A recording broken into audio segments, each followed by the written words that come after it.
أعوذ بالله من الشيطان الرجيم بسم الله الرحمن الرحيم. Assalamualaikum warahmatullahi wabarakatuh. Alhamdulillahi rabbil alamin. Wassalatu wassalamu ala asyrafil anbiya'i wal mursalin wa ala alihi wa ashabihi ajma'in. Yang kami hormati Pak Ivan dan rekan-rekan sekalian, marilah kita bersyukur pada pagi yang berbahagia ini, yang alhamdulillah dengan nikmatnya kita bisa berkumpul, bertatap muka walaupun melalui dunia maya.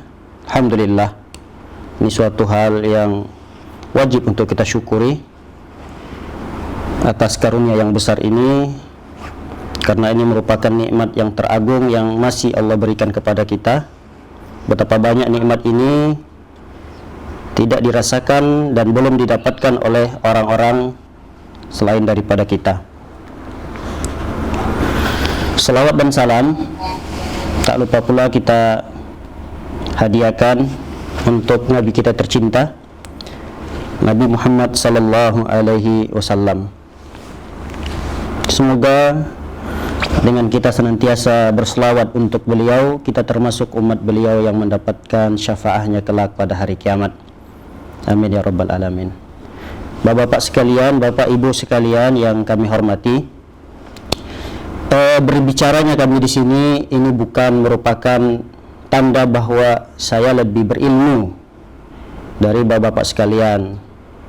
Bukan artinya saya lebih pengalaman dari bapak-bapak sekalian. Tapi saya mencoba untuk memberanikan diri berbicara di hadapan bapak-bapak sekalian atau bapak dan ibu sekalian, hanya sekedar untuk membacakan beberapa hadis atau beberapa ayat terkait dengan hal-hal yang kita bisa menggapai kebahagiaan dengannya. Nah, para hadirin dan hadirat yang dimuliakan oleh Allah Subhanahu wa taala, tema kita sebagaimana tidak asing lagi di pendengaran kita, bahwa di antara kunci dan kebahagiaan yang wajib untuk kita gapai di dunia ini dan terutama akhirat adalah takwa. Insyaallah pada kesempatan pagi ini kita akan fokus pada pembahasan takwa ini, karena satu-satunya kunci yang sukses untuk menggapai kebahagiaan dan kunci untuk meraih rizkinya Allah Subhanahu wa taala adalah dengan ketakwaan kepada Allah Subhanahu wa taala. Ketika kita mencari rizki Allah Subhanahu wa taala dengan cara tidak bertakwa kepadanya, maka sejauh itu jugalah rizki Allah akan pergi dari kita. Seberapa besar ketakwaan ada pada diri kita, maka sebesar itu pula lah rizki Allah Subhanahu wa taala akan datang kepada kita. Maka sangat disayangkan bagi sebahagian besar kaum muslimin mencari rizki Allah di muka bumi ini tapi tidak dibarengi dengan ketakwaan. Dia mengira bahwa rizki Allah Subhanahu wa taala dengan kerja keras yang dia lakukan. Dia mengira bahwa rizki Allah itu datang dengan kecerdasan dan kepintaran dan kejeniusan yang dia miliki. Dia mengira bahwa rizki Allah itu diraih dengan kerja kerasnya, banting tulang siang dan malam. Padahal rizki Allah Subhanahu wa taala itu erat kaitannya dengan ketakwaan kita kepada Allah Subhanahu wa taala. Nah, para hadirin dan hadirat dimuliakan oleh Allah Subhanahu wa taala, sebelum kita membahas terlalu jauh tentang takwa ini, mari kita lihat apa definisi takwa oleh para ulama, terutama adalah ulama dari kalangan sahabat. Di antaranya Ali bin Abi Thalib. Ali bin Abi Thalib mendefinisikan takwa itu adalah al-khawfu minal jalil wal amalu bit tanzil wal qana'atu bil qalil wal isti'dadu li yaumir rahil. Ada 4 poin. Ada 4 poin yang disebutkan oleh Ali bin Abi Thalib dalam mendefinisikan kalimat takwa. Yang pertama, al-khawfu minal jalil, takut kepada Allah Subhanahu wa ta'ala yang mulia. Jadi kalau tidak ada ketakutan pada diri kita terhadap Allah Subhanahu wa ta'ala, belum dikatakan kita bertakwa. Takut di sini bukan artinya kita lari dari Allah, tapi lari menuju Allah. Semakin seseorang itu takut kepada Allah, semakin dia mendekat kepada Allah Subhanahu wa ta'ala. Dan ini berbeda sekali definisi takut dengan makhluk Allah. Ketika kita takut dengan makhluk Allah, kita tidak mendekat dengannya. Tapi ketika kita takut kepada Allah, kita semakin mendekat kepada Allah Subhanahu wa ta'ala dengan ibadah-ibadah yang kita lakukan. Ini yang pertama, poinnya. Yang kedua, wal amalu bit tanzil. Takwa itu juga harus beramal sesuai dengan apa yang diturunkan oleh Allah. Ini takwa. Kita beramal, salat, puasa, berhaji, sedekah, semua amalan-amalan saleh yang kita lakukan itu harus sesuai dengan apa yang diturunkan oleh Allah Subhanahu wa taala. Poin yang ketiga, wal qana'atu bil qalil. Dan kita merasa cukup dengan yang sedikit. Nah, ini yang sulit bagi kita, apalagi di zaman sekarang gitu. Ketika kita tidak memiliki rasa cukup dengan rizki yang Allah berikan, jadi sebesar apapun rizki yang Allah berikan kepada kita tidak akan cukup bagi kita, karena kita tidak memiliki kekayaan hati. Qanaah itu tidak kita miliki. Betapa banyak orang-orang menilai si fulan itu semua telah dia miliki, mobil 3, rumah 5, istri satu, kemudian cantik, masya Allah, anak 5, alhamdulillah. Tapi karena dia tidak memiliki rasa qanaah pada dirinya, dia melihat istrinya yang begitu cantik tadi, ternyata ada perempuan yang lebih cantik lagi daripada istrinya. Dia sudah memiliki mobil 3 tapi merasa kurang gitu, karena anaknya 5 dia harus beli 2 lagi gitu. Padahal mobil itu tidak dipakai. Kenapa? Karena ketakwaan pada dirinya kurang. Ini poin yang ketiga. Poin yang keempat, al-isti'dadu liyaumir rahil. Persiapkan diri kita untuk menuju hari yang dimana kita akan mempertanggungjawabkan itu semua, yaitu hari kiamat. Yaitu persiapkan diri kita untuk menuju hari di mana kita akan mempertanggungjawabkan perbuatan-perbuatan kita di dunia. Nah, para hadirin dan hadirat yang oleh Allah Subhanahu wa taala, ini takwa dari definisi Ali bin Abi Thalib radhiyallahu taala anhu. Kemudian ada definisi yang lain yang didefinisikan oleh Abu Hurairah radhiyallahu taala anhu. Ini seorang sahabat yang mulia juga. Beliau mendefinisikan takwa itu adalah menjauhi hal-hal yang diharamkan oleh Allah. Menjauhi hal-hal yang diharamkan oleh Allah. Ketika beliau ditanya, Abu Hurairah ini ditanya tentang takwa, kata beliau, hal akhadta tariqan dha syaukin. Jadi ketika Abu Hurairah ditanya, wahai Abu Hurairah, apa itu takwa? Lalu Abu Hurairah bertanya kembali kepada si penanya tadi, kamu pernah melewati jalan yang jalan itu dipenuhi oleh duri-duri? Kata laki-laki itu menjawab, pernah saya melewati jalan seperti itu. Kita bayangkan kita akan melewati jalan yang di jalan itu ada beling misalnya, atau ada kerikil-kerikil yang tajam. Lalu apa yang kamu lakukan? Kata Abu Hurairah bertanya kepada laki-laki itu. Laki-laki itu menjawab, idza ra'aitu syauq azaltu anhu au jawaztuhu au qasartu anhu. Kata laki-laki itu menjawab, kalau aku melihat ada duri atau beling atau batu yang tajam, aku akan menghindar darinya. Aku tidak akan menginjaknya. Bisa jadi aku akan melewatinya dengan melangkahkan kaki lebih jauh. atau akan aku pendekkan langkah kakiku agar tidak terinjak duri tersebut. Lalu kata Abu Hurairah, itulah takwa. Artinya apa? Sesuatu di dalam kehidupan kita akan melewati hal-hal yang diharamkan oleh Allah Subhanahu wa taala. Banyak hal di hadapan kita. Bahkan mungkin tadi pagi dari kita terbangun dari tidur kita sampai pagi ini, sudah berapa hal-hal yang haram kita lihat. Sudah berapa perkara yang haram yang telah kita lakukan. Namun ada yang perkara-perkara yang haram itu bisa kita lompatkan, bisa kita lewati.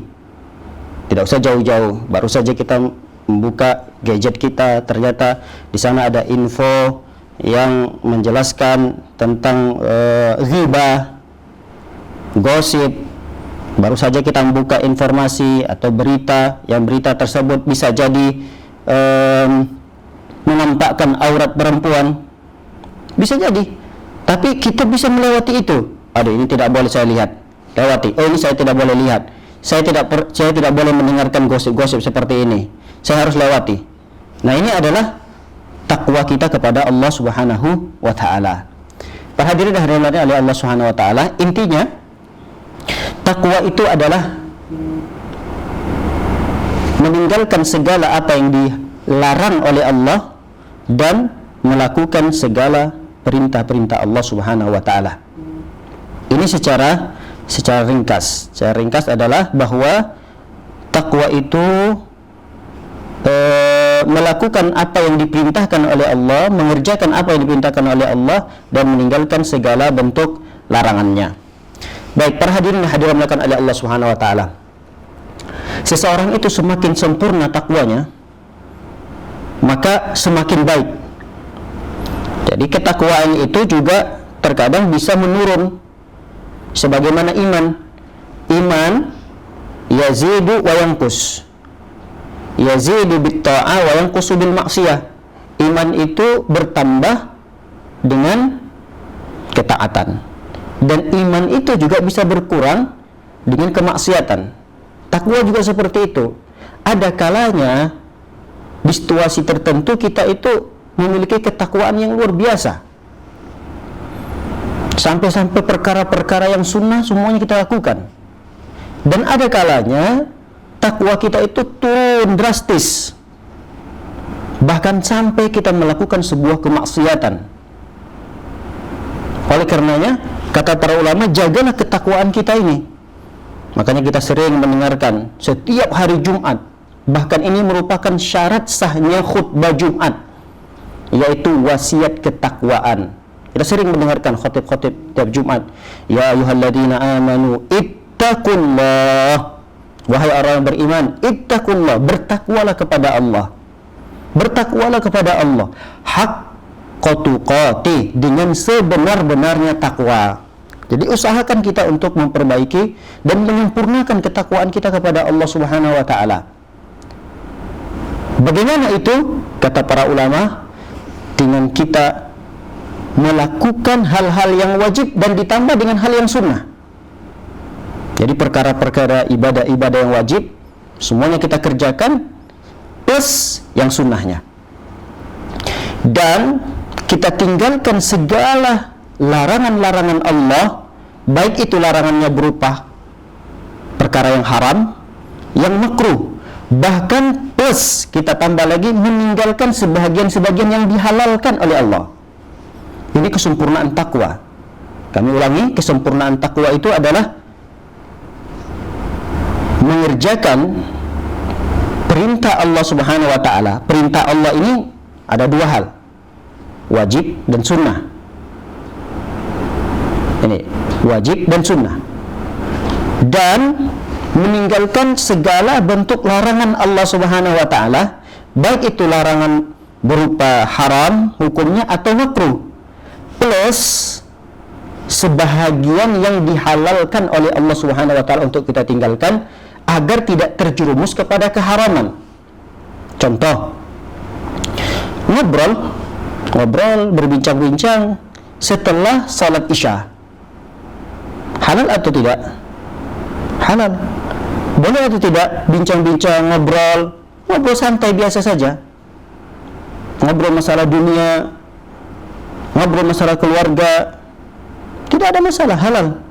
Tapi ada orang yang ketakwaannya begitu tinggi, obrolan-obrolan yang tidak terlalu penting seperti itu dia tinggalkan. Dia lebih memilih baca Al-Quran atau dia istirahat di awal malam supaya dia bisa bangun di sepertiga malam terakhir. Dia meninggalkan perkara yang halal tadi. Ini salah satu bentuk kesempurnaan takwa dia kepada Allah.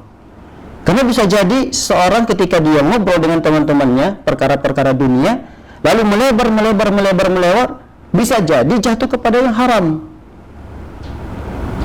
Makanya dia tinggalkan. Nah, ketika orang yang seperti ini, yang ketakwaannya begitu sempurna, nanti di suatu kondisi imannya itu turun, takwanya itu turun, maka orang yang seperti ini dia tidak akan meninggalkan hal yang wajib. Dia meninggalkan hal-hal yang sunnah saja, karena di saat kondisi takwanya sedang melemah. Atau seseorang yang takwanya sedang melemah, dia tidak akan melakukan hal yang haram. Minimal dia melakukan tadi, yaitu perkara-perkara yang makruh atau perkara-perkara yang halal tapi berlebihan. Bisa jadi seperti itu, tapi dia tidak jatuh kepada hal yang diharamkan oleh Allah Subhanahu wa taala. Nah, kalau takwa kita cuma sekedar biasa-biasa saja, takwa kita sekedar meninggalkan hal yang haram, mengerjakan hal yang wajib, tatkala takwa kita itu semakin mengecil, melemah, maka ada kemungkinan besar kita akan jatuh kepada hal yang diharamkan, dan ada kemungkinan besar kita akan meninggalkan hal yang diwajibkan oleh Allah Subhanahu wa taala. Baik, para hadirin dan hadirat melakukan oleh Allah Subhanahu wa taala. Apa sih kebahagiaan? Kalau ditanya apa yang dimaksud dengan kebahagiaan, pasti setiap kita akan memiliki jawaban yang berbeda-beda. Karena kata para ulama, kebahagiaan itu bukan suatu hal yang disepakati, kecuali kebahagiaan akhirat. Itu hal yang disepakati. Kebahagiaan di akhirat disepakati oleh para ulama berdasarkan firman Allah Subhanahu wa taala. Kata Allah Subhanahu wa taala, "Faman zuhziha 'anil nar wa udkhilal jannah faqad faz." Siapa orang yang dia dijauhkan dari api neraka dan dimasukkan ke dalam surga, maka dialah orang yang bahagia, kata Allah Subhanahu wa taala. Tapi kalau bahagia dunia, apa ukurannya? Bisa jadi sesuatu yang kita miliki menurut kita itu adalah hal yang membahagiakan kita dan keluarga, tapi orang lain menilainya tidak, biasa saja. Bisa jadi bagi saya pribadi memiliki misalnya mobil dengan tipe fulan, atau dengan keinginan mobil yang baru, misalnya keluaran baru merek A, B, C dan seterusnya, itu adalah merupakan kebahagiaan. Itu menurut saya, tapi belum tentu menurut bapak-bapak sekalian. Makanya tidak ada kesepakatan oleh para ulama mendefinisikan bahagia ini seperti apa gitu. Jadi dia perkara yang relatif gitu, dan semua orang bisa mendefinisikannya sesuai dengan apa yang dia inginkan. Makanya saya mencoba untuk meringkas kebahagiaan itu apa sih gitu. Secara garis besarnya, secara ringkas, bahagia itu adalah Allah Subhanahu wa taala memberikan kehidupan yang baik buat kita. Inilah bahagia. Allah Subhanahu wa taala tatkala memberikan kita hidup yang baik, hidup yang layak, maka itulah kebahagiaan di dunia ini. Apa saja, bisa jadi kesehatan, bisa jadi punya istri, keluarga yang sehat, kemudian alhamdulillah belanja untuk hari ini ada, walaupun besok belum tentu, itu bukan urusan kita, besok adalah urusan besok. Tapi hari ini alhamdulillah badan sehat, negeri kita masih aman. Ini nikmat yang sangat besar. Rasulullah SAW mengatakan, man asbaha minkum aminan fi sirbi. Siapa di antara kalian yang berada di pagi hari seperti ini, aminan fi sirbi, merasa aman di rumahnya, merasa aman di negerinya. Kemudian mu'afan fi jasadi, sehat badannya. Alhamdulillah kita bisa bangun, bisa ngobrol, bisa bersilaturahmi, bisa berbincang-bincang dengan teman-teman. Ini kan kenikmatan yang luar biasa. Diberikan rasa sehat oleh Allah SWT pada badan kita. Kemudian indahu qutu yaumi, pada hari ini ada makanan yang untuk mengenyangkan kita dan keluarga kita. Faka'annama hizat lahud dunya, maka orang yang seperti ini seakan-akan dunia dan segala isinya menjadi miliknya. Padahal sederhana sekali gitu. Apa sih? Merasa aman. Kita tidak mendengarkan suara bom sana, bom sini, peluru terbang. Tidak pernah melihat seperti itu. Alhamdulillah di negeri kita tercinta ini. Kemudian badan sehat. Yang ketiga, ada makanan untuk hari ini. Kata Rasulullah, orang yang pagi hari mendapatkan tiga nikmat ini, seakan-akan dunia dan segala isinya milik orang tersebut. Oleh karenanya, kebahagiaan yang ingin kita raih di sini adalah kebahagiaan yang menjadikan kehidupan kita lebih baik. Para hadirin yang dimuliakan oleh Allah Subhanahu wa taala. Oleh karena itu, untuk menggapai kebahagiaan ini ada beberapa yang disebutkan oleh para ulama. Untuk menggapai kebahagiaan dengan takwa tentunya. Kita ingin garis bawahi, jadi menggapai kebahagiaan itu dengan takwa. Tadi sudah saya titik beratkan bahwa takwa adalah satu-satu kunci untuk menggapai kebahagiaan. Nah, orang yang bertakwa, dia akan mendapatkan kebahagiaan. Dari sisi mana? Pertama, dari sisi dia mendapatkan kecintaan Allah. Ada kebahagiaan selain daripada itu? Kebahagiaan dicintai oleh Allah. Yang mencintai kita bukan sekedar anak istri kita. Yang mencintai kita bukan sekedar masyarakat. Yang mencintai dan menyukai kita bukan sekedar mahasiswa kita. Tapi yang mencintai kita adalah Allah Subhanahu wa taala yang menciptakan seluruh makhluknya. Ini yang mencintai kita. Tidak ada suatu hal yang lebih besar kebahagiaan yang kita dapatkan melainkan kecintaan Allah Subhanahu wa taala. Ingat, kecintaan Allah itu Allah berikan kepada siapa? Kepada orang-orang yang bertakwa. Lihat firman Allah Subhanahu wa taala, kata Allah Subhanahu wa taala, innallaha yuhibbul muttaqin. Sesungguhnya Allah Subhanahu wa taala mencintai orang-orang yang bertakwa. Sungguh benar-benar kata Allah Subhanahu wa taala mencintai orang-orang yang bertakwa. Namun yang menjadi pertanyaan besar bagi kita adalah bagaimana kita tahu bahwa Allah mencintai kita? Ini pertanyaan besar yang harus kita tanyakan pada diri kita masing-masing. Bagaimana Allah Subhanahu wa taala mencintai kita? Kita kembalikan pada diri kita. Tatkala kita mampu terhindar dari fitnah dunia, itu artinya cinta Allah ada pada diri kita. Tatkala dunia tidak bersarang di hati kita, berarti cinta kita kepada Allah dan Allah cinta kepada kita. Betapa banyak orang yang terfitnah dengan dunia, menghalalkan segala cara. Betapa banyak manusia dilalaikan oleh istri-istrinya, dilalaikan oleh anak-anaknya. Betapa banyak orang-orang yang begitu besar cintanya kepada istri dan anaknya, sehingga dia gelap mata melakukan tindakan korupsi. Bisa jadi.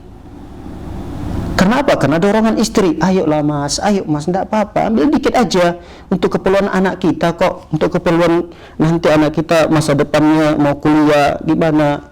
Kalau cuma sekedar segini aja gaji masnya, mau buat apa, mau jadi apa nanti anak kita. Ini kan kecintaan yang begitu besar kepada anak dan istrinya, tapi dia terfitnah, diuji oleh Allah Subhanahu wa taala dengan keluarganya tersebut, sehingga dia jatuh kepada lembah kemaksiatan. Nah, orang seperti ini tentunya tidak mendapatkan cinta Allah Subhanahu wa taala.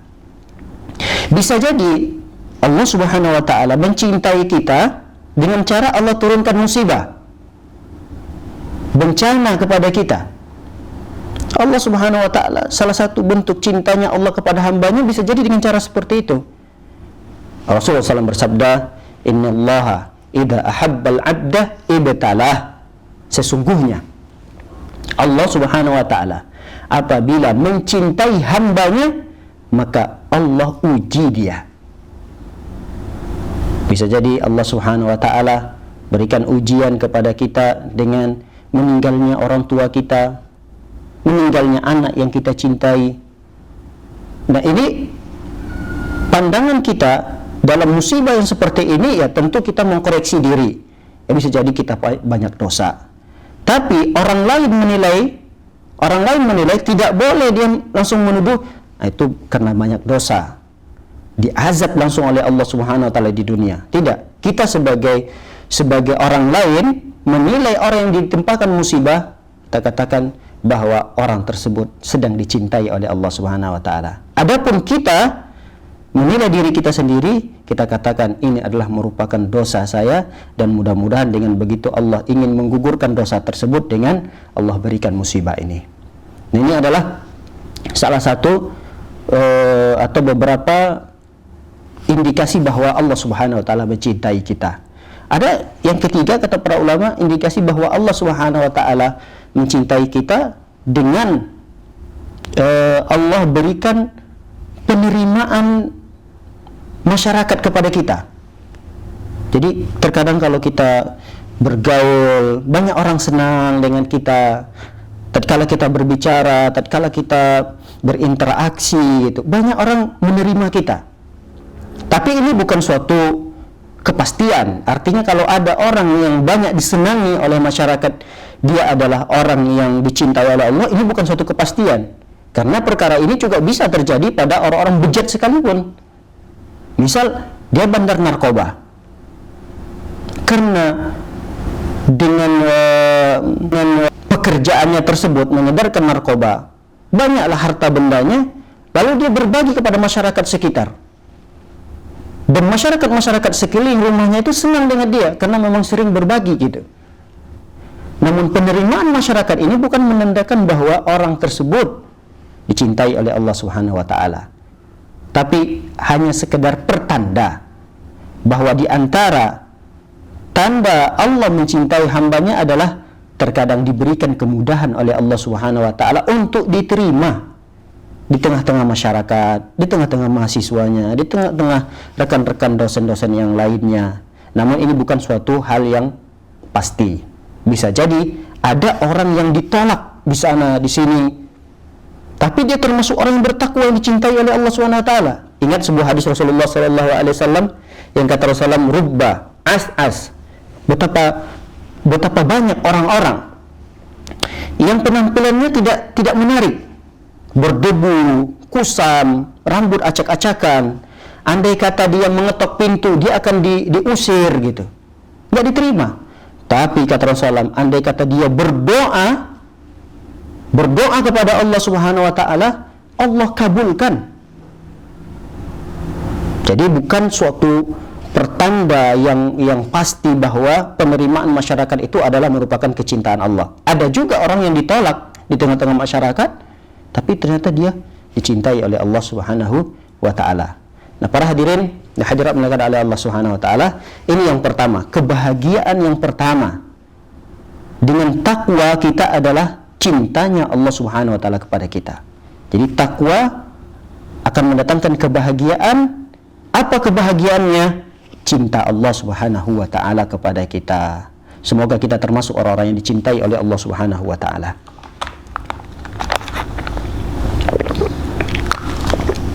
Kemudian yang kedua adalah kebahagiaan dengan takwa kita miliki, maka kita akan meraih rahmatnya Allah di dunia dan di akhirat. Jadi tidak hanya kebahagiaan dunia saja yang kita dapatkan dengan takwa itu, tapi ada nilai yang begitu besar yang Allah ingin berikan kepada kita nanti di akhirat, yaitu berupa kasih sayang Allah, rahmat Allah Subhanahu wa taala, kasih sayang Allah. Baik, kasih sayang Allah Subhanahu wa taala ini yang Allah berikan kepada orang-orang yang bertakwa bisa jadi berupa kenikmatan dunia, bisa jadi, dan bisa jadi sebaliknya. Allah tarik kenikmatan dunia itu, lalu Allah ganti dengan kesabaran. Inilah rahmat Allah Subhanahu wa taala di dunia.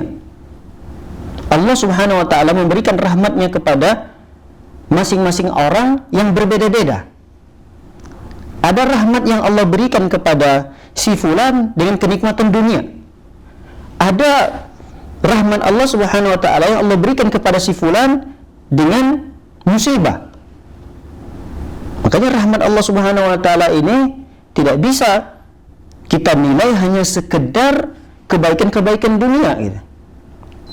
Bisa jadi kebaikan dunia rahmat Allah, dan bisa jadi kebaikan dunia adalah merupakan azab yang Allah tunda. Perhatikan orang-orang kafir. Betapa banyak orang-orang kafir hidup mewah di dunia ini. Apakah itu rahmat Allah? Tidak. Bisa jadi itu adalah azab Allah yang Allah tunda. Ditunda oleh Allah. Ini disebut dengan istidraj. Diulur, ditambah rizkinya, nikmatnya di dunia.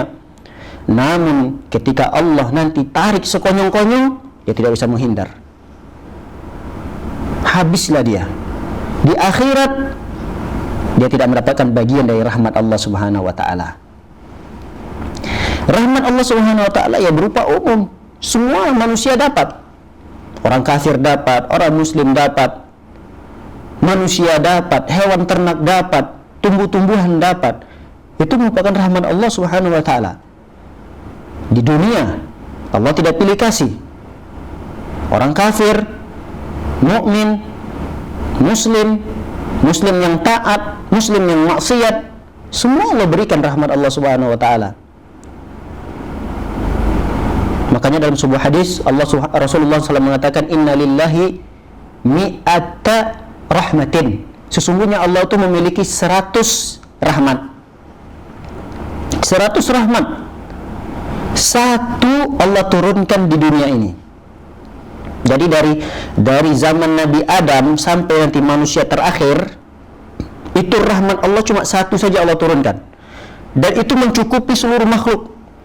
Sampai-sampai kata Rasulullah, ada kuda yang mengangkat kakinya untuk tidak terinjak anaknya, karena sayangnya dia kepada anaknya itu, sehingga dia berhati-hati meletakkan kakinya. Itu bagian daripada rahmat Allah Subhanahu wa taala. Dan rahmat Allah Subhanahu wa taala yang begitu besar itu tentunya Allah berikan kepada orang-orang yang bertakwa. Terus yang tersisa 99 lagi, itu khusus Allah berikan nanti kepada orang-orang yang bertakwa pada hari kiamat. Di dunia memang Allah Subhanahu wa taala berikan pada orang yang bertakwa, kepada orang yang tidak bertakwa, semua kepada makhluk-makhluk Allah di dunia ini. Namun 99 yang tersisa Allah sisakan nanti di akhirat, Allah akan bagi-bagikan. Siapa yang mendapatkan itu? Orang-orang yang bertakwa. Perhatikan firman Allah Subhanahu wa taala, kata Allah Subhanahu wa taala, "Wa rahmati wasi'at kulla syai'in." Dalam surah Al-A'raf ayat 156 kata Allah, "Wa rahmati," rahmatku, rahmat Allah Subhanahu wa taala, wasi'at kulla syai', mencakup luasnya itu segala sesuatu. Segala sesuatu yang kita lihat, lebih luas lagi rahmat Allah Subhanahu wa taala. Fasa'aktubuha, dan aku akan berikan rahmatku itu kepada siapa? Lilladzina yattaqun, kepada orang-orang yang bertakwa. Lihat, kepada orang-orang yang bertakwa kepada Allah Subhanahu wa taala. Kita bisa melihat bagaimana cinta dan sayangnya Allah kepada orang yang bertakwa. Pernah suatu ketika dalam peperangan, Rasul sallallahu alaihi wasallam dan para sahabat melihat ada seorang ibu yang kehilangan anak bayinya. Ketika cari ke sana, cari ke sini, tidak mendapati anaknya. Tidak berapa lama ibu itu mendapati anaknya. Saking rindunya ibu tersebut, saking sayangnya ibu tersebut, dia peluk dengan erat anak itu dan dia susui. Kata Rasulullah sallallahu alaihi wasallam, apakah sang ibu yang barusan menemui anaknya tersebut, dia akan tega melemparkan anaknya ke dalam api? Kata para sahabat, enggak mungkin ya Rasulullah. Ibu ini sangat sayang pada anaknya. Enggak mungkin seorang ibu yang begitu berusaha keras mencari anaknya yang hilang, dia peluk dengan erat ketika bertemu, lalu kemudian dia lempar begitu saja. Enggak mungkin ya Rasulullah. Kata Rasulullah sallallahu alaihi wasallam, demi Allah, sesungguhnya Allah lebih cinta kepada hamba-hambanya melebihi cinta ibu itu kepada anaknya. Allahu Akbar. Allah lebih cinta kepada kita, hamba-hambanya ini, daripada kecintaan ibu itu kepada anaknya. Ini yang ingin kita dapatkan, rahmat Allah, cintanya Allah ini, sayangnya Allah ini kepada kita. Itulah yang ingin kita gapai. Kita hidup di dunia ini untuk apa sih? Untuk sekedar mengumpulkan kenikmatan dunia. Kalau seperti itu ya tidak ada bedanya kita dengan korun. Wal'iyadzubillah. Apa sih ingin kita cari di dunia ini? Pangkat. Kalau cuma sekedar itu kehidupan kita di dunia, ya apa bedanya? Wal'iyadzubillah kita dengan Fir'aun. Tidak ada orang yang lebih besar dan lebih tinggi di tengah-tengah kita saat ini yang pangkatnya melainkan Fir'aun. Tapi tidak. Di dunia ini kita diciptakan oleh Allah Subhanahu wa taala, tentunya kita ingin mencari kasih sayang Allah Subhanahu wa taala. Itu yang ingin kita gapai. Apakah yang bisa menggapai rahmat Allah ini hanya seorang ustadz, profesinya guru ngaji? Tidak. Semua orang bisa mendapatkannya selama dia memiliki ketakwaan. Karena syaratnya bukan profesi gitu, tapi karena takwanya. Kata Allah Subhanahu wa taala tadi, fasa'aktubuha lilladzina yattaqun. Aku akan berikan rahmatku itu yang tadi begitu luas kepada orang-orang yang bertakwa. Ini kunci kebahagiaan yang luar biasa, yaitu bertakwa kepada Allah. Bertakwa kepada Allah, niscaya kita akan mendapatkan kasih sayang Allah Subhanahu wa taala di dunia, dan terlebih-lebih yang kita harapkan adalah di akhiratnya kelak. Baik. Yang ketiga, ketakwaan akan mendatangkan kebahagiaan. Dari sisi mana? Dari sisi bahwa orang yang bertakwa akan selalu dalam pertolongan Allah Subhanahu wa taala. Allah akan selalu menyokongnya. Allah akan selalu menguatkannya. Allah akan selalu menolong orang-orang tersebut. Yang menolong kita itu bukan sekedar tentara-tentara di dunia, tidak. Kalau yang menolong kita itu adalah Allah Subhanahu wa taala, siapa yang akan bisa menang melawannya? Tidak ada. Kalau sudah Allah bersama kita, tidak ada lagi kekuatan yang lain yang bisa mengalahkannya. Ini harus suatu menjadi keyakinan besar bagi kita. Lihat kata Allah Subhanahu wa taala dalam Al-Qur'an surah Thaha ayat yang ke-46, kata Allah, innallaha ma'al ladzina taqaw wal ladzina hum muhsinun. Sesungguhnya Allah bersama. Innallaha ma'al ladzina taqaw. Sesungguhnya Allah bersama orang-orang yang bertakwa. Apa maksud dari bersama di sini? Kata para ulama, kebersamaan Allah di dunia ini ada dua. Ada kebersamaan khusus, ada kebersamaan ammah secara umum. Makna kebersamaan Allah secara umum artinya adalah pengetahuan Allah terhadap hamba-hambanya. Pengetahuan Allah itu sangat mencakupi kepada seluruh makhluknya. Apapun yang dilakukan oleh makhluknya Allah tahu. Ini namanya kebersamaan Allah secara umum. Dan itu tidak hanya berlaku kepada hamba-hambanya yang beriman, bertakwa, tapi kepada seluruh hamba-hamba Allah di muka bumi ini. Ada kebersamaan Allah secara khusus, ma'iyyatullah khassah. Kata para ulama, ma'iyyatullah khassah, kebersamaan Allah khusus kepada hamba-hambanya. Siapa mereka? Orang-orang yang bertakwa. Apa maksud kebersamaan Allah secara khusus ini? Kata para ulama, Allah tolong urusannya, Allah permudah urusan-urusan yang dia lakukan. Kenapa? Karena Allah yang membantunya. Jadi kita jangan terlalu pede hidup di dunia ini. Setiap urusan yang kita lakukan, alhamdulillah selesai dengan waktu yang kita rencanakan. Alhamdulillah, permasalahan ini sesuai dengan rencana kita, selesai, alhamdulillah. Ini berkat bapak sekalian yang sudah membantu saya dalam rapat ini, alhamdulillah perkara ini sudah kita selesaikan. Bukan kita yang menyelesaikan masalah itu, tapi Allah Subhanahu wa ta'ala yang membantu kita. Oleh karenanya jangan kita terlalu pede dengan setiap urusan yang kita lakukan, ternyata kok dipermudah. Itu bukan karena kepiawaian kita, bukan. Itu bukan karena pengalaman kita yang sudah luas gitu, bukan. Ketahuilah itu karena ketakwaan kita kepada Allah Subhanahu wa ta'ala. Jangankan mengerjakan segala urusan di muka bumi ini, ketika kita bangun dari tidur, lalu kemudian siapa yang membukakan bola mata kita sehingga kita terbangun dari tidur kita? Apakah mampukah kita membuka bola mata kita tersebut? Bukan, itu semata-mata pertolongan dari Allah. Ketika kita bangun, ternyata tangan kita masih bisa kita gerakkan, kaki kita ternyata bisa masih melangkah. Apakah karena kesehatan yang kita miliki? Bukan.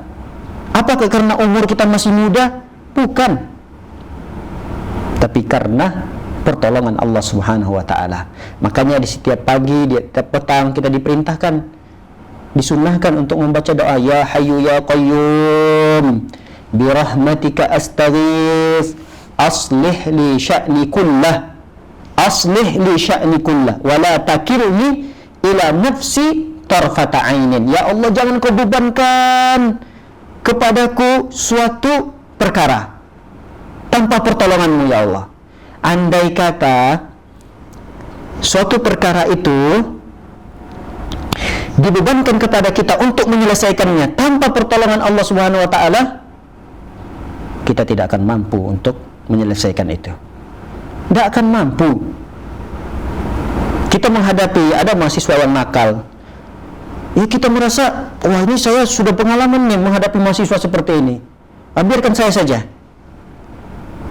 Kalau dia maghrur itu adalah bisa jadi dia tertipu daya dengan ucapannya itu, dia lupa bahwa Allah Subhanahu wa ta'ala yang membantu dan menolongnya, maka niscaya tidak akan mampu seseorang itu memberikan arahan, petunjuk kepada mahasiswa yang nakal tersebut, karena dia tidak dibantu oleh Allah. Nah, bantuan Allah Subhanahu wa ta'ala itu, pertolongan Allah Subhanahu wa ta'ala itu Allah berikan kepada orang-orang yang bertakwa. Banyak kisah, banyak dalil-dalil yang menjelaskan perkara itu. Perhatikan kisah yang sering kita dengarkan dari sejak kita kecil, bagaimana ketakutan yang luar biasa pada diri Abu Bakar tatkala dikejar-kejar oleh kafir Quraisy. Abu Bakar dengan Nabi kita tercinta Nabi Muhammad SAW ketika itu lari ingin menyelamatkan diri dari kejaran orang-orang kafir Quraisy, dapat dibunuh. Siapa yang bisa membunuh Rasulullah SAW, menemukan Rasulullah baik dalam kondisi hidup atau mati, diberikan ganjaran 100 ekor unta. Bersembunyilah Abu Bakar dan Rasul SAW di gua yang sangat kecil, tidak muat untuk 2 orang, itu sangat sempit sekali. Bersembunyilah mereka berdua di goa tersebut, dan orang-orang sudah sampai pada goa itu. Bahkan ada dalam riwayat seseorang laki-laki yang berada di atas goa itu. Kata Abu Bakar, andai kata si laki-laki itu melihat ke arah kakinya, pastilah dia akan melihat kami berdua. Dalam kondisi yang seperti itu, Abu Bakar ketakutan luar biasa. Lalu ditenangkan oleh Rasulullah sallallahu alaihi wasallam. La tahzan, kata Rasulullah. La tahzan, innallaha ma'ana. Wahai Abu Bakar, jangan sedih. Tenang, santai, tenang. Jangan sedih, wahai Abu Bakar, sesungguhnya Allah bersama kita. Allah bersama kita. Maksudnya apa bersama kita di sini? Kata para ulama tadi, bahwa ma'iyatu khassah, kebersamaan Allah secara khusus diberikan oleh Allah kepada orang yang beriman dan bertakwa dengan cara Allah tolong. Siapa yang menolong Abu Bakar dan Muhammad sallallahu alaihi wasallam? Apakah karena kepintaran Abu Bakar yang tahu tempat persembunyian itu? Bukan. Tapi karena pertolongan Allah Subhanahu wa taala. Begitu pula dengan Nabi Musa yang dikejar-kejar oleh Fir'aun dalam kondisi takut. Siapa yang menolong Musa alaihissalam? Allah Subhanahu wa taala. Makanya ini kebahagiaan yang luar biasa. Tatkala setiap urusan kita ditolong oleh Allah, ini kebahagiaan yang luar biasa yang kita dapatkan. Dan kebahagiaan ini belum tentu diberikan oleh Allah kepada selain orang-orang yang bertakwa.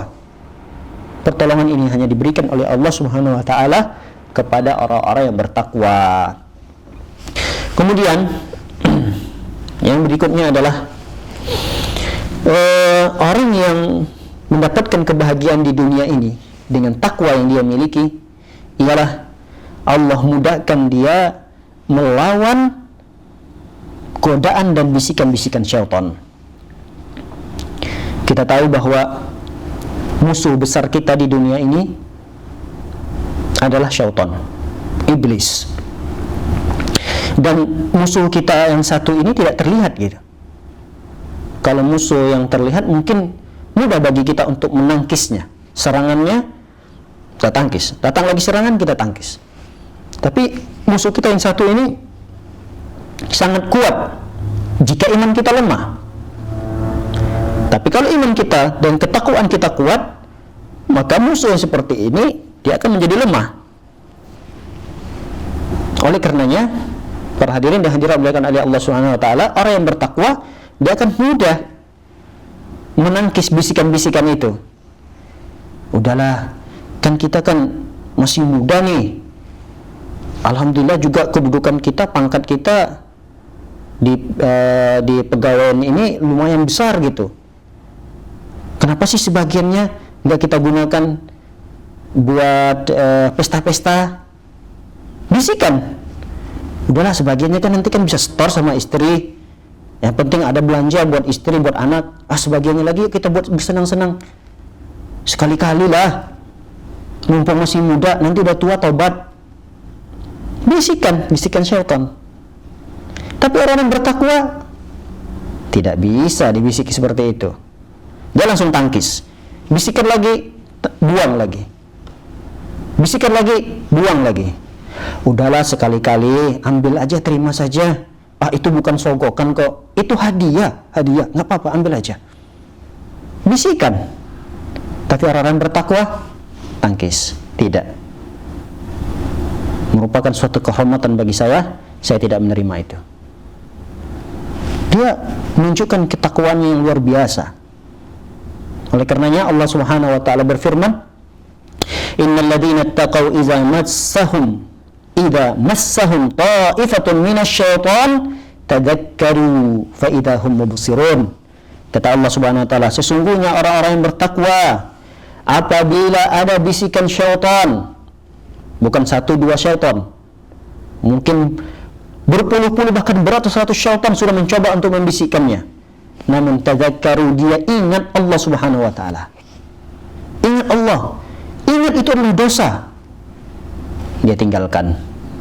Siapa yang mudah melakukan itu? Orang-orang yang bertakwa. Dan itu adalah merupakan kebahagiaan yang luar biasa, karena dia mendapatkan kemudahan untuk melawan bisikan syaitan. Betapa banyak orang mencari kebahagiaan di luar daripada ketaatan kepada Allah. Betapa banyak orang mencari kebahagiaan dengan nongkrong di klub malam. Betapa banyak orang mencari kebahagiaan di diskotik. Betapa banyak orang-orang yang mencari kebahagiaan, mohon maaf, waliyadzubillah, menyewa perempuan-perempuan yang tidak benar. Apakah dia mendapatkan kebahagiaan? Iya, kebahagiaan dia dapatkan saat itu. Tapi penyesalan yang dia rasakan sepanjang masa. Kenapa? Karena dia mengikuti bisikan syaitan tadi. Dia mengira bisikan syaitan dan ajakan syaitan itu mendatangkan kebahagiaannya gitu. Oleh karenanya ketakwaan ini adalah suatu hal yang menjadi tameng kuat bagi kita, benteng yang kuat bagi kita. Makanya kata para ulama, secara bahasa takwa itu apa? Secara bahasa takwa itu adalah benteng. Makanya kata para ulama, takwa itu antaj'al bainaka wa baina azabillahi wiqayah. Engkau jadikan antara dirimu dengan api neraka Allah itu ada benteng penghalangnya. Itulah takwa. Jadi kita jadikan antara diri kita dengan bisikan syaitan itu ada tameng, benteng yang kokoh, sehingga ketika ada bisikan mental lagi. Dan siapa yang memiliki tameng dan benteng yang kokoh itu? Orang yang bertakwa. Kenikmatan yang luar biasa, kebahagiaan yang luar biasa dirasakan oleh orang-orang yang bertakwa tatkala dia mampu menepis bisikan-bisikan syaitan. Tapi ya terkadang karena ketakwaan kita melemah, waliyadzubillah, ada juga memang beberapa bisikan-bisikan syaitan yang kita perturutkan ada. Makanya tadi kita harus berupaya untuk memaksimalkan takwa kita tersebut, meningkatkan, dan terus harus tingkatkan, melemah lagi, paksakan diri untuk meningkatkannya. Para hadirin dan hadirat oleh Allah Subhanahu wa taala, yang berikutnya kebahagiaan yang bisa kita gapai dengan takwa ini adalah tentunya diluaskan rezeki. Diluaskan rezeki kita, tidak hanya diluaskan, tapi yang paling penting adalah keberkahan dari rezeki tersebut dibukakan seluas-luasnya oleh Allah. Rezekinya mungkin sedikit, tapi keberkahannya luas gitu. Namun bagi orang bertakwa tidak hanya keberkahan saja diberikan oleh Allah, tapi keluasan rezeki oleh Allah Subhanahu wa taala Allah berikan. Walaupun rezeki di sini tadi sudah dijelaskan oleh Syekh kita Pak Ivan, beliau sudah menjelaskan bahwa rezeki itu tidak hanya berupa materi yang kita bisa rasakan gitu.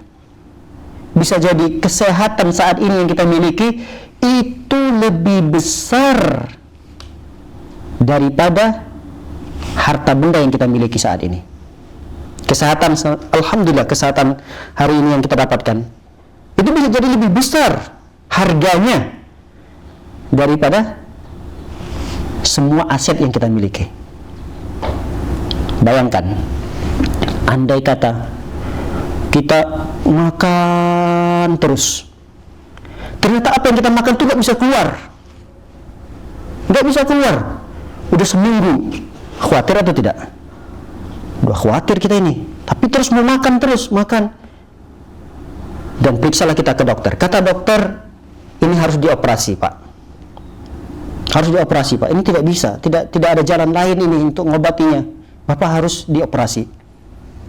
Berapa biaya operasinya bu? Misalnya seperti itu. Wah, biaya operasinya bapak punya berapa harta? Oh, saya alhamdulillah adalah sekitar 3M lah, 3M. Wah, ini biaya operasinya pak 1,5 M. Mau bapak? Kata kita, ya mau nggak mau gitu. Kita mau sehat. Ya sudah, 1,5 M biaya untuk operasi, untuk mengeluarkan makanan yang tadi saya makan, yang sudah berminggu-minggu saya makan. Iya, kata bu dokternya. Baik, silakan bu. Habis setengah harta kita. Lalu alhamdulillah keluarlah itu semua. Keluar. Memang tidak berhenti-berhenti. Dia berhenti-berhenti, terus keluar setiap setengah jam. Keluar lagi, baru makan, keluar lagi. Akhirnya kita periksa lagi ke dokter tadi. Bu, kemarin saya beroperasi, ternyata nggak tahu gagal atau apa nih operasinya. Ternyata keluar terus menerus apa yang saya makan. Kata bu dokternya, wah ini harus operasi lagi pak. Biayanya 1,5 M. Mana yang kita pilih? Kita mau sehat atau kita akan keluarkan 1,5 M tadi? Kalau kita keluarkan, habis harta kita. Nggak ada lagi aset kita. Nggak ada rumah, nggak ada mobil. Tapi kalau kita tidak keluarkan itu, kita tetap dalam kondisi sakit. Ya kita mau tidak mau keluarkan lagi. Kenapa? Yang penting kita sehat. Setelah kita sehat, kita bisa kumpulkan lagi harta benda yang telah hilang. Lihat, rezeki Allah Subhanahu wa taala berupa sehat saja itu harganya lebih mahal daripada aset yang kita miliki. Tapi kita kurang menyadarinya. Kurang menyadari nikmat sehat ini ternyata adalah nikmat yang sangat besar Allah berikan. Kenapa? Karena nikmat itu sering ada pada diri kita. Sesuatu yang sering melekat, yang ada pada diri kita itu sering kadang kita lupakan gitu. Sering kita lupakan. Kita tidak sadar ternyata itu adalah nikmat yang luar biasa, yang lebih besar daripada harta benda yang kita miliki. Itu rezeki Allah. Itu rezeki Allah yang wajib untuk kita syukuri. Dan siapa yang bisa mensyukuri itu? Tentunya orang-orang yang bisa berbahagia di dunia dengan takwa yang dia miliki. Orang yang bertakwa.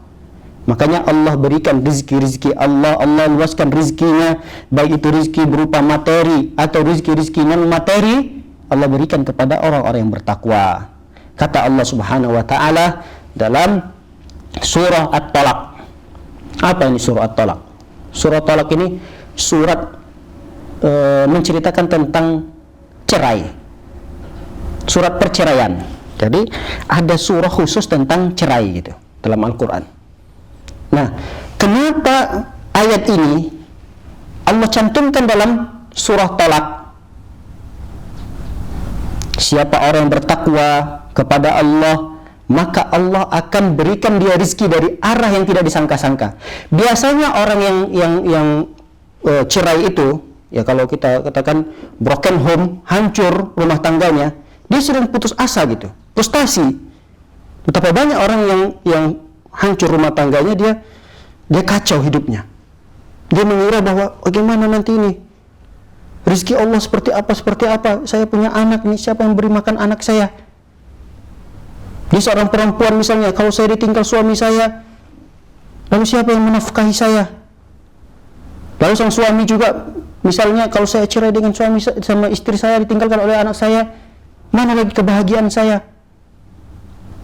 Allah ingatkan, kata Allah Subhanahu wa taala, "Wa may yattaqillaha yaj'al lahu makhraja wa yarzuquhu min haitsu la yahtasib." Kata Allah, siapa orang yang bertakwa walaupun terjadi perceraian, karena memang itu adalah solusi terakhir yang ditawarkan syariat Islam. Jika tidak ada lagi kecocokan dalam rumah tangga, solusinya dalam syariat kita ya cerai gitu. Tapi cerai dengan cara yang baik-baik memang.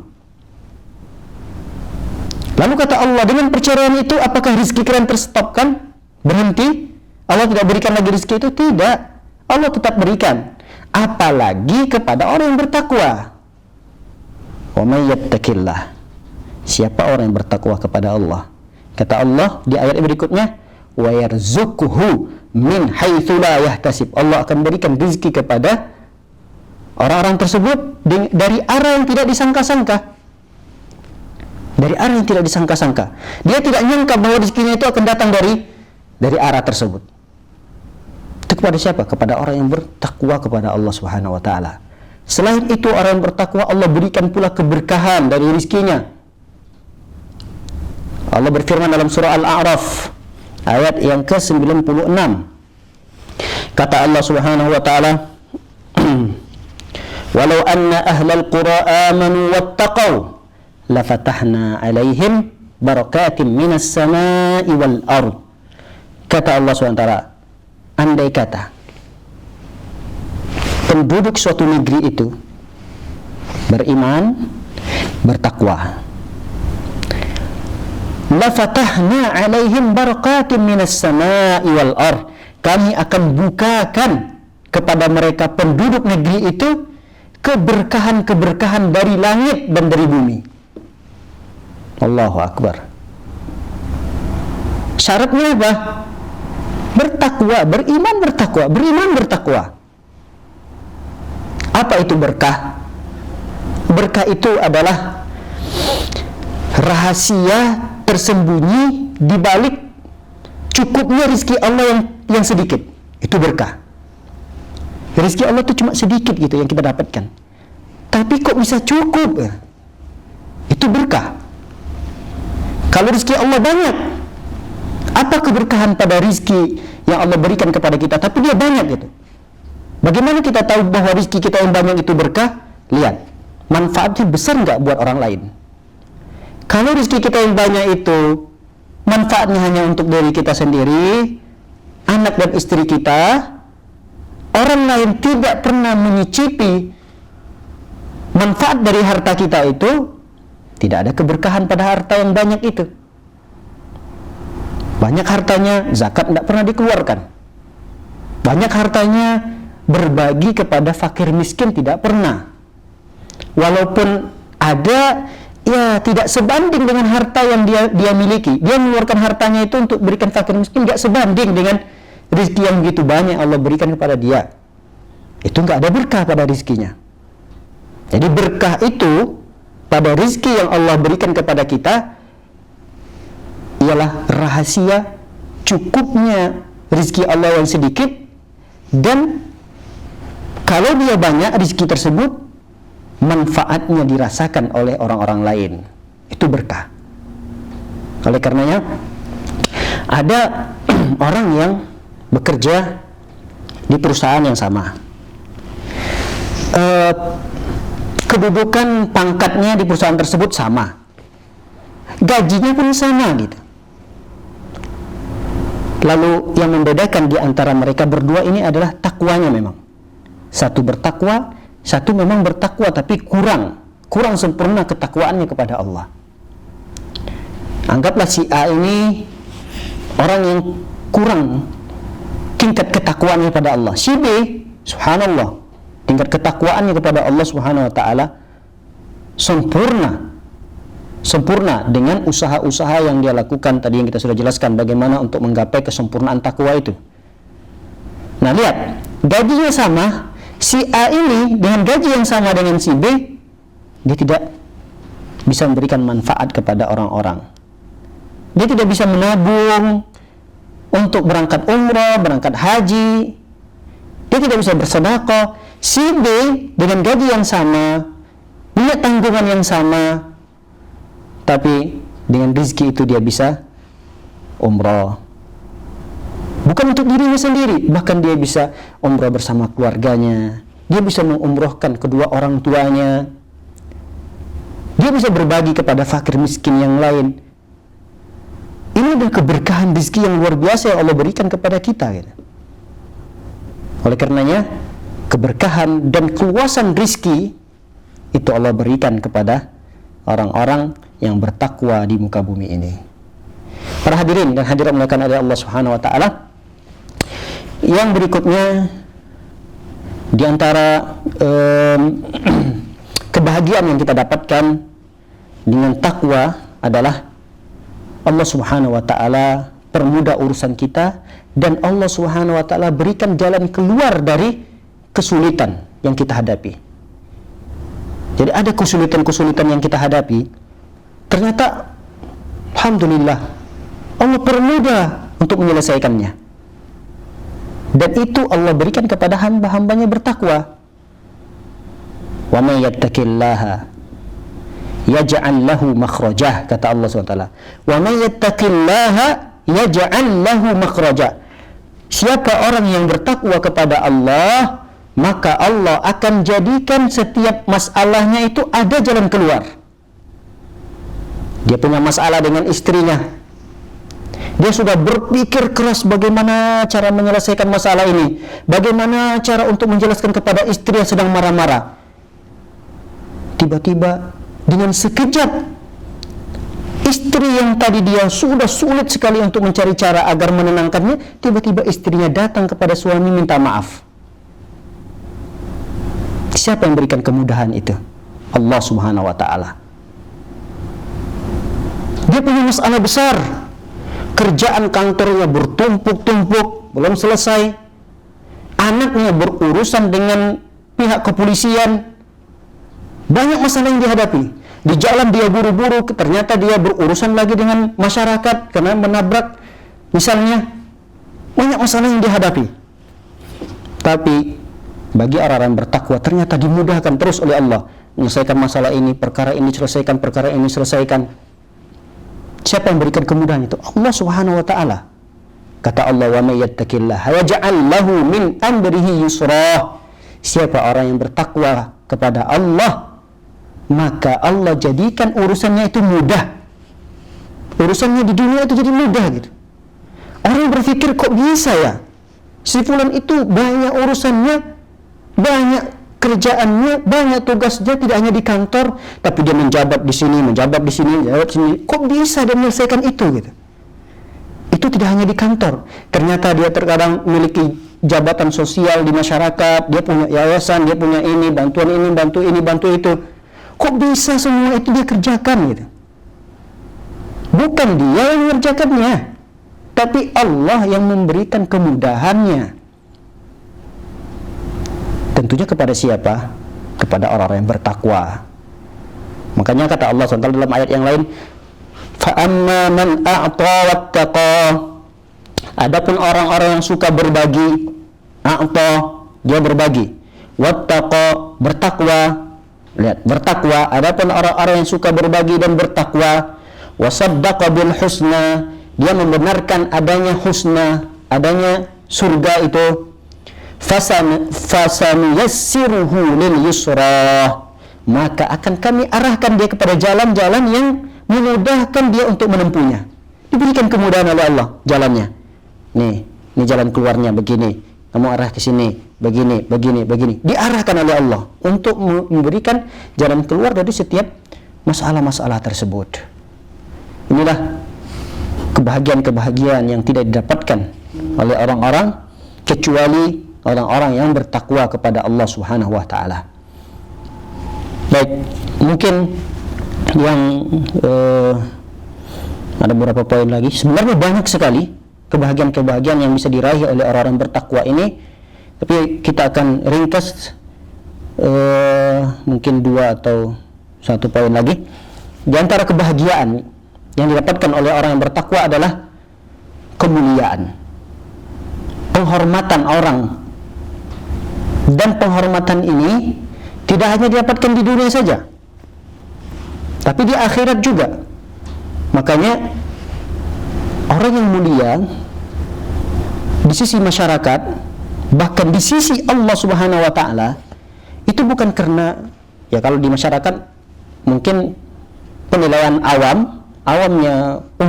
umumnya masyarakat menilai kemuliaan itu ya dengan pangkat, dengan harta, dengan jabatan. Itu mulia. Orang seperti itu mulia biasanya di tengah-tengah masyarakat. Beda dengan pandangan Islam. Islam menilai seorang itu mulia bukan karena hartanya, bukan karena keturunannya, bukan karena jabat dan pangkatnya, tapi kemuliaan seseorang itu ada pada takwanya. Dan ini kebahagiaan ketika kita dimuliakan oleh Allah, dimuliakan oleh para malaikat, nama kita disebut-sebut oleh malaikat, dipuji-puji oleh Allah di kalangan para malaikat. Bukankah itu suatu kebahagiaan yang besar? Ya kita memang tidak rasakan kebahagiaan itu di dunia ini, biasa aja gitu. Allah sebutkan nama kita di kalangan para malaikat tatkala kita duduk di majlis ilmu seperti ini. Rasulullah mengatakan, wa dzakarahumullahu fima indah, kata Rasulullah. Di antara kemuliaan orang-orang yang duduk di majlis ilmu seperti ini, Allah sebut-sebut. Pak Fulan sedang ngaji sekarang. Ya tuh Pak Fulan tuh, Masya Allah. Dan nama fa'fulan itu disebutkan oleh Allah di hadapan jutaan, bahkan tidak terhitung jumlahnya makhluk Allah berupa malaikat di langit. Kita tidak dikenal di dunia, iya. Siapa yang mengenal kita? Jangankan tingkat Indonesia gitu, tingkat kecamatan aja nggak ada yang kenal sama kita. Jangan tingkat kecamatan, tingkat lurah atau desa aja nggak semua kenal sama kita. Tapi itu bukan menjadi suatu perhatian besar buat kita. Yang penting kita ingin dikenal di sisi Allah dan dikenal di sisi para malaikat makhluk Allah yang ada di langit. Tapi dengan cara apa? Dengan cara takwa. Tidak ada cara lain. Inna akramakum indallahi atqakum. Kata Allah SWT, inna akramakum, sesungguhnya orang yang paling mulia di antara kalian di sisi Allah adalah orang yang paling bertakwa. Siapa yang paling bertakwa di antara kita? Dialah orang yang paling mulia di sisi Allah Subhanahu wa taala. Semakin besar tingkat ketakwaannya, maka semakin tinggi penghargaan dan kemuliaan yang Allah berikan kepada orang tersebut. Para hadirin dan hadirat oleh Allah Subhanahu wa taala, yang terakhir barangkali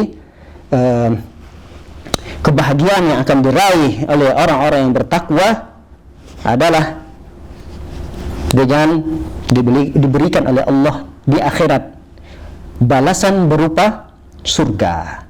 Ini tidak ada lagi kebahagiaan yang lain. Kalau sudah mendapatkan surga, udahlah, habis. Hilang rasa capek dan lelah kita semua. Selama ini kita tidak pernah istirahat. Tidak pernah istirahat dari bekerja, tidak pernah istirahat dari capek, tidak pernah istirahat dari ibadah. Selama kita masih bernafas, maka tidak ada istilah kita istirahat. Kita harus berusaha. Beribadah. Kerja. Tapi juga tentunya tidak lupa kewajiban kita sebagai hamba Allah. Kapan kita istirahatnya? Ketika kita menginjakkan kaki kita ke surga. Tidak ada lagi beban-beban lagi ketika kita sudah masuk surga. Nggak ada sholat, nggak ada puasa lagi. Udah tinggal menikmati saja, menikmati hasil. Tinggal metik apa yang telah kita tanam di dunia ini. Nanti panennya di surga Allah Subhanahu wa taala. Namun surga Allah Subhanahu wa taala itu tentunya buat siapa? Buat orang-orang yang bertakwa. Allah Subhanahu wa taala berfirman, وَسَارِعُوا إِلَى مَغْفِرَةٍ مِّن رَّبِّكُمْ وَجَنَّةٍ عَرْضُهَا السَّمَاوَاتُ وَالْأَرْضُ أُعِدَّتْ لِلْمُتَّقِينَ. Kata Allah SWT, bersegeralah kalian untuk menggapai keampunan Tuhan kalian, Allah Subhanahu wa taala. Bersegeralah kalian untuk menggapai surganya Allah. Surganya Allah itu luasnya langit dan bumi. Allah persiapkan untuk orang-orang yang bertakwa. Uiddat lil muttaqin. Allah siapkan surga itu untuk orang-orang yang bertakwa. Dalam ayat yang lain di surah Muhammad ayat yang ke-15 kata Allah SWT, masalul jannati allati wu'idal muttaqun. Permisalan surga yang Allah berikan kepada, Allah janjikan kepada orang-orang yang bertakwa. Lihat apa surga, kenikmatan surga yang Allah janjikan kepada orang-orang bertakwa. Fiha, di dalam surga itu, anharun min ma'in ghairi asin, ada sungai-sungai dari air tawar, yang mengalir dalam sungai itu air tawar. Wa anharun min labanin lam yataghayyar ta'mu, ada pula sungai-sungai di surga itu yang mengalir di dalamnya laban. Laban itu susu gitu. Bayangkan kalau kita di dunia ini pernah melihat kolam yang isinya susu, tapi di surga yang mengalir dari ujung ke ujung, tahu kita ujungnya di mana, pangkalnya mana, ujungnya mana. Karena surga itu sangat luas sekali. Yang mengalir di dalamnya adalah susu. Yang ketiga, wa anharun min khamrin ladzatin lisyaribin. Ada pula sungai di surga itu yang mengalir di dalamnya adalah khamar. Jangan bayangkan khamar di surga itu seperti khamarnya di dunia yang memabukkan, yang itu diharamkan dalam syariat kita. Khamar yang ada di surga itu beda, namanya sama. tapi hakikatnya tentu berbeda. Wa anharun, yang keempat, ada pula sungai min asalin musaffa, yang mengalir di dalamnya asal, madu. Subhanallah, bisa bayangkan madu yang mengalir di sungai itu. Ini semua disiapkan, diperuntukkan untuk siapa? Untuk orang-orang yang bertakwa. Demikian Bapak sekalian dan ibu-ibu yang dimuliakan oleh Allah Subhanahu wa taala, semoga yang sedikit ini dapat memberikan pencerahan untuk kita semua, dan semoga Allah berikan kita kemudahan untuk selalu meningkatkan ketakwaan kita kepada Allah, karena satu-satunya kunci untuk menggapai kebahagiaan, menggapai rizkinya Allah, keberkahan dari rizki tersebut tidak lain dan tidak bukan kecuali dengan ketakwaan kita kepada Allah Subhanahu wa taala. Semoga Allah Subhanahu wa taala senantiasa memberikan keistiqomahan kepada kita agar selalu bisa menjaga ketakwaan kita ini berada terus di sanubari kita sampai kita meninggal dunia. Wallahu taala a'lam bissawab.